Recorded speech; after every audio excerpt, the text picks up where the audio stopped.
വിഷമത്തിൽ ഞങ്ങളുടെ അസുറ ഞങ്ങളോട് ടാറ്റ പറഞ്ഞ് വീട്ടിൽ പോവുകയാണ്. ഞങ്ങൾ കൊണ്ടുവിടാൻ വന്ന. അപ്പൊ നല്ല വിഷമോട് ഞങ്ങളെ അപ്പൊ ശരി, ബൈ. അപ്പോൾ ഗായ്സ് നമുക്ക് നോക്കാം കോളേജിൽ നിന്ന് എങ്ങനെയാണ് ഞാൻ എൻ്റെ വീട്ടിലെത്തുന്നതെന്ന്. നിങ്ങൾ വിചാരിക്കണ പോലെ അത്ര സിമ്പിളല്ല. ഈവൻ സീറ്റ് പോലും കിട്ടില്ല ചില സമയത്ത്. കിട്ടിയാൽ തന്നെ അത് നല്ല നല്ല സീറ്റായിരിക്കും. അപ്പം നമ്മൾ തന്നെ എങ്ങനെയെങ്കിലൊക്കെ ചാടി കയറി സീറ്റ് കണ്ടുപിടിക്കണം. ഞാൻ ഇപ്പോൾ മെട്രോയിൽ കയറിയിട്ടുണ്ട്.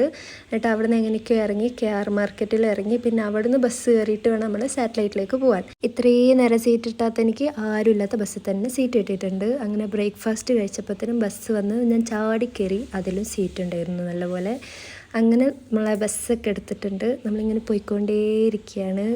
മലകളും കാടുകളും നിറഞ്ഞ ഏതോ റൂട്ടിലൂടെ നമ്മൾ ഹൈവേയിലൂടെയാണ് പോകുന്നത്. പിന്നെ ഒരു ബിങ്കൊക്കെ കഴിച്ചപ്പോഴത്തേനും നമ്മൾ മൈസൂരെത്തി. സൂപ്പർ ഫാസ്റ്റ് ആയിരുന്നു. ഇച്ചിരി ഫാസ്റ്റ് അധികം കൂടുതലായിരുന്നു. അതോടെ പെട്ടെന്ന് തന്നെ എത്തി. പിന്നെ ഇങ്ങനെ നോക്കിയിരിക്കുമ്പോഴാണ് നമ്മൾ അവിടെ കുറേ മാനുകളെ കാണുന്നത്. നല്ല നല്ല മാനുകളെ കാണാം. അല്ലാത്ത സമയത്ത് ആനയൊക്കെ ഉണ്ടാവാറുണ്ട്. ഞാനൊരു ആനേനെ കണ്ടിരുന്നു. ഒന്നല്ല 2-3 ആനേനെ കണ്ടിരുന്നു. പക്ഷേ ഞാൻ വീഡിയോ ഓൺ ആക്കിയപ്പോഴത്തേന് ആനകളുടെ വഴിക്ക് പോയി. ഇത് സൂപ്പർ ഫാസ്റ്റ് ഇച്ചിരി അധികം ഞാൻ പറഞ്ഞിരുന്നല്ലോ. അങ്ങനെ നമ്മൾ ചെക്ക് പോസ്റ്റിലെത്തിയിട്ടുണ്ട്. ചെക്കിംഗ് ഒക്കെ കഴിഞ്ഞിട്ട് അവർ വിടുള്ളൂ. അപ്പോൾ വയനാട് കാണാത്തവർക്ക് വേണ്ടി ഈ വീഡിയോ ഞാൻ സമർപ്പിക്കുന്നു. ഇതാണ് വയനാട്. നമ്മൾ മുത്തങ്ങ കഴിഞ്ഞ് ഇങ്ങനെയൊക്കെയാണ് കാണുക. ഇത് പിന്നെ നമ്മൾ ബത്തേരി എത്തിയിട്ടുണ്ട്. ഗ്യാരേജിൽ വന്നിറങ്ങി.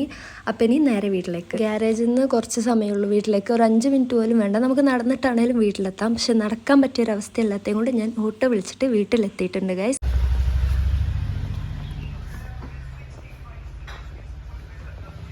ഹലോ.